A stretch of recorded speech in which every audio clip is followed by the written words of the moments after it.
Assalamualaikum warahmatullahi wabarakatuh. Waalaikumsalam warahmatullahi wabarakatuh. Alhamdulillah hari ini kita bertemu lagi. Gimana kabarnya anak-anak? Alhamdulillah luar biasa. Allahu Akbar. Oke, ya. Jadi di pertemuan kali ini kita masuk ke materi baru lagi.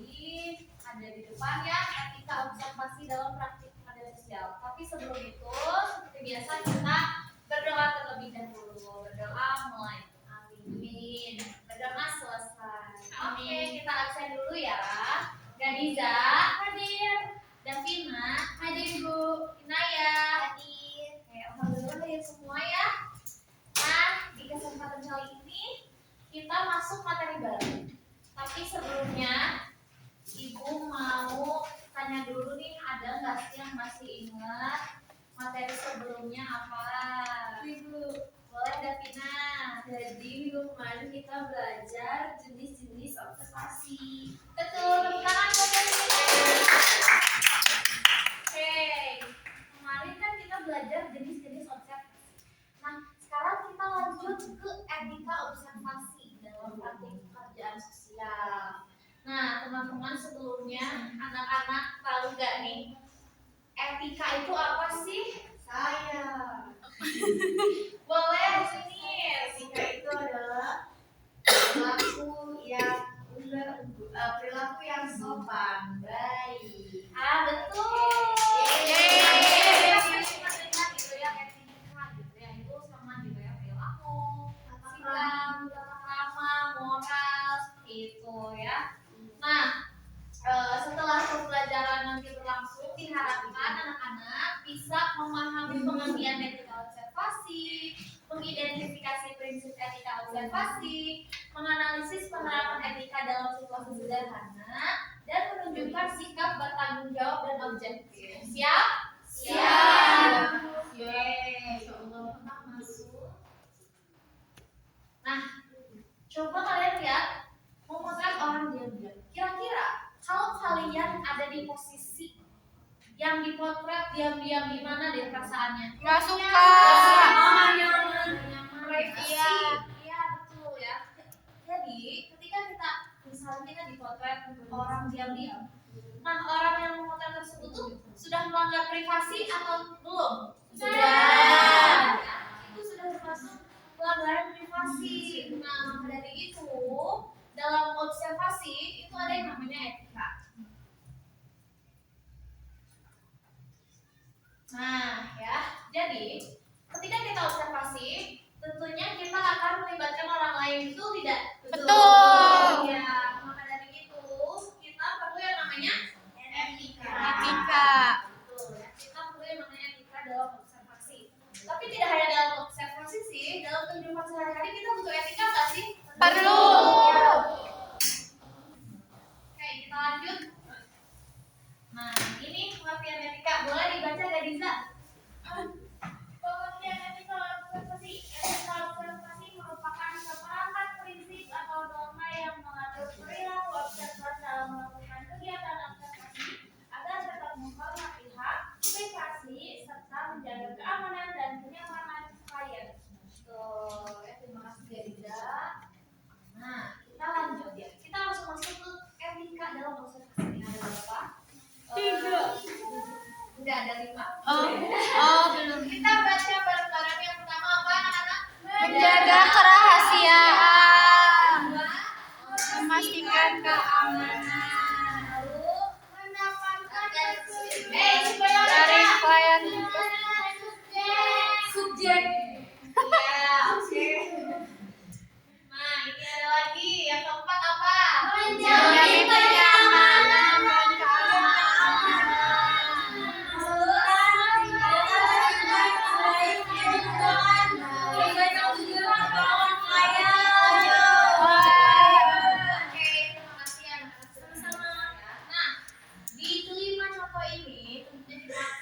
Bahas satu persatu gitu ya. Contoh-contohnya itu seperti apa sih Bu? Kita lihat ya.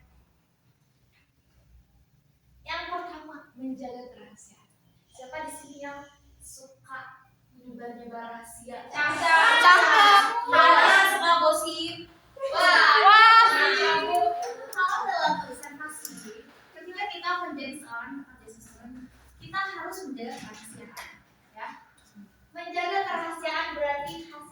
observasi tidak boleh disebarkan kepada pihak lain tanpa izin klien. Ya. Data yang diperoleh hanya digunakan untuk kepentingan pelayanan.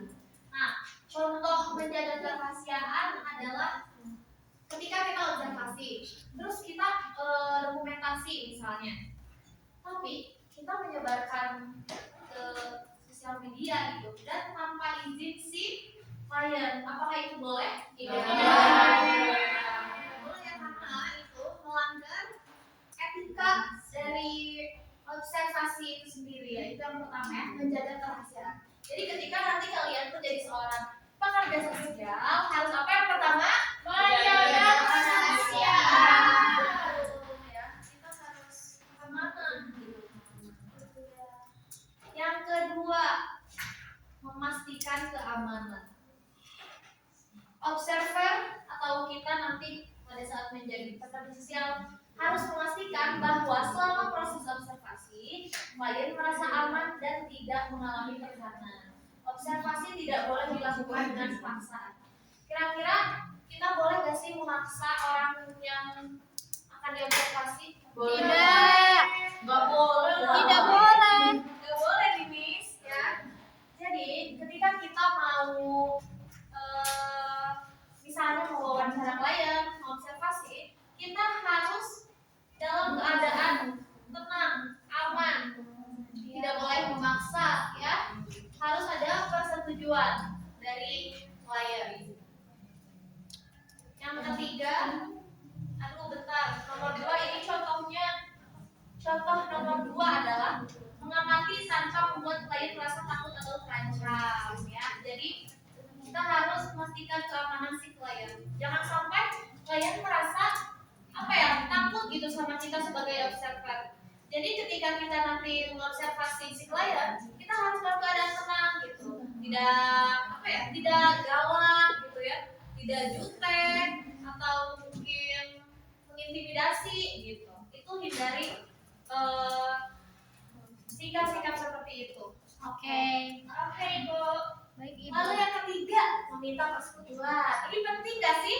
Penting. Kalian coba, siapa yang mau baca ini? Saya. Boleh.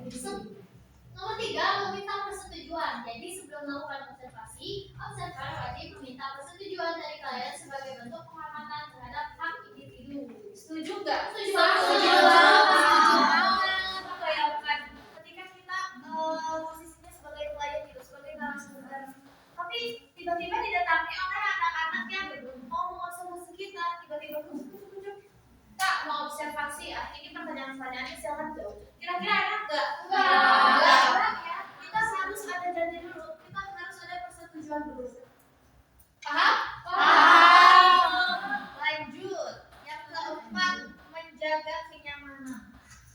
Observasi harus dilakukan dengan cara yang tidak mengganggu atau membuat klien merasa tidak nyaman.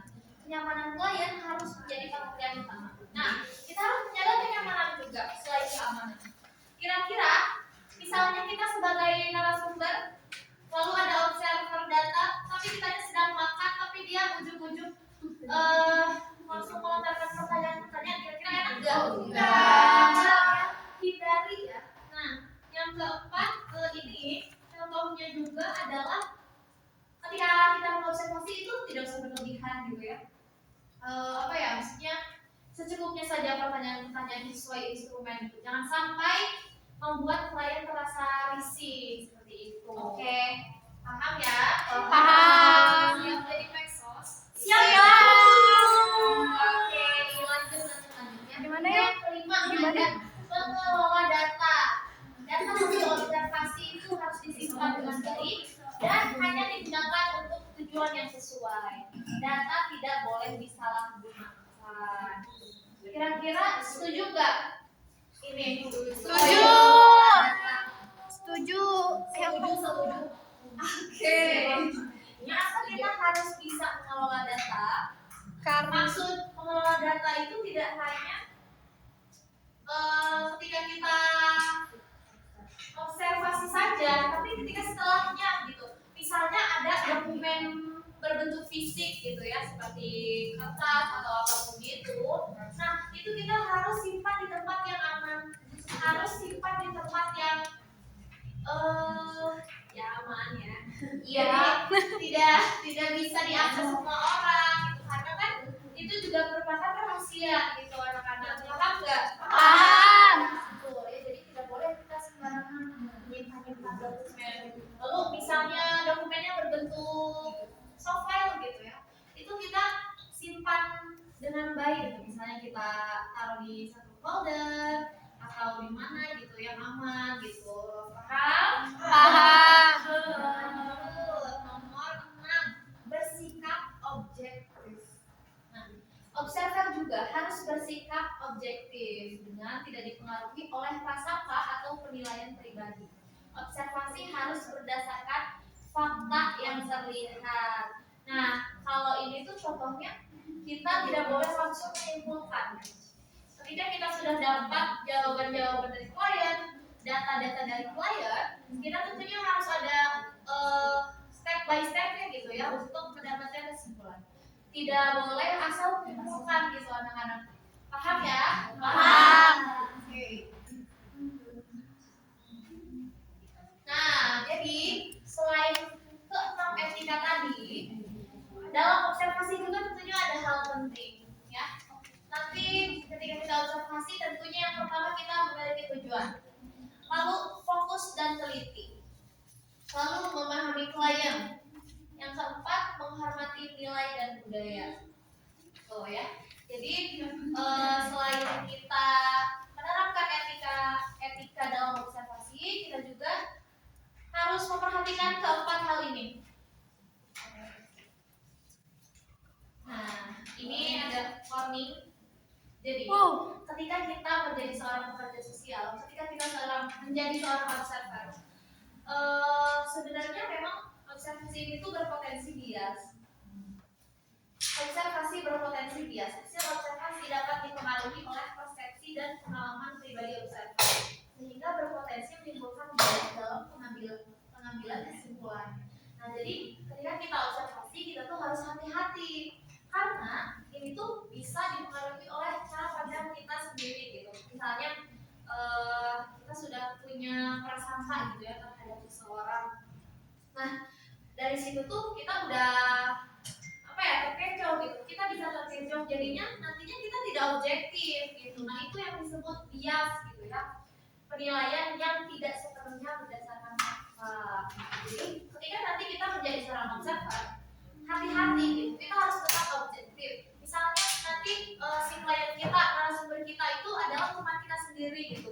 Yang mana mungkin kita sudah dengar-dengar sedikit gitu ya tentang yang nantinya akan kita amati gitu. Nah, tapi kita harus lepas dari itu dulu gitu. Kita harus objektif. Kita harus tetap objektif. Oke, Ibu. Oke. Iya, Ibu, siap. Iya, paham ya? Paham. Nah, ini ada study case atau studi kasus. Kita baca ya, seorang siswa diamati oleh temannya. Namun, hasil observasi tersebut disebarkan tanpa izin melalui media sosial. Ya, ini ada studi kasus. Dan Ibu rasa kalian sudah paham gitu ya. Ini ada diskusi kelompok. Nah, dari studi kasus tadi ada 3 pertanyaan. Ini dijawab oleh berkelompok. Ini kelompok 1 dan ini kelompok 2. Yang pertama, apakah tindakan tersebut sesuai dengan etika observasi? Yang kedua, prinsip apa yang dilanggar pada studi kasus tersebut? Lalu yang ketiga, bagaimana seharusnya sikap yang benar? Dikerjakan di kertas masing-masingnya. Ibu kasih waktu 1 menit saja. Oke. Riza, aman? Iya, Ibu. Lagi mengerjakan aman ya? Mengerti dan Vina? Mengerti, Ibu. Gimana? Teman-teman semua anak-anak aman? Aman. Sabar ya anak-anak tuh. Kita sebentar lagi. Oke. Waktunya udah habis, udah apa ya? Ada udah beres kan? Iya. Oke. Belum, maaf. Nah, karena kita sudah diskusi, coba Ibu mau kelompok 1 deh. Yang menjawab boleh, Sa? Yang pertama, yang sesuai itu yang pertama adalah karena tidak sesuai dengan etika observasi. Terus prinsip apa yang dilanggar itu ada prinsip kerahasiaan, sama nggak ada persetujuan dari nggak ada konsent dari kliennya, sama apa yang seharusnya sifatnya benar itu yang pertama harusnya minta izin dulu kalau mau observasi ke kliennya dan tidak menyebarkan hasil observasi. Betul. Tepuk tangan untuk Elsa. Kalau kalian sudah paham anak-anak tentang etika observasi ini. Oke. Nah ini ada apa? Mengapa etika observasi penting dalam praktik penelitian sosial? Baik, Bu. Boleh, Naya. Etika observasi penting agar proses pengamatan tidak merugikan klien, tetap menjaga privasi serta membantu observer bersikap objektif sehingga hasilnya lebih akurat nantinya. Betul, Naya. Terima kasih ya. Oke, anak-anak. Sudah selesai alhamdulillah ya untuk mata pelajaran hari ini.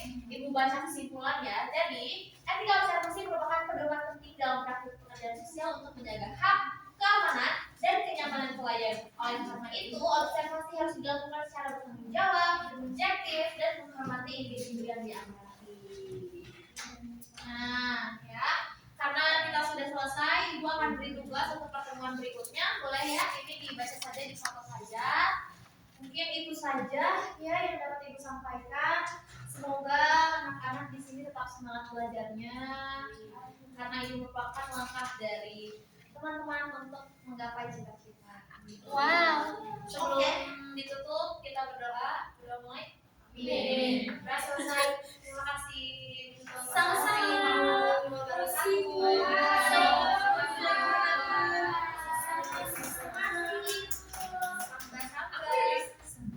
Siapa? Aku. Kamu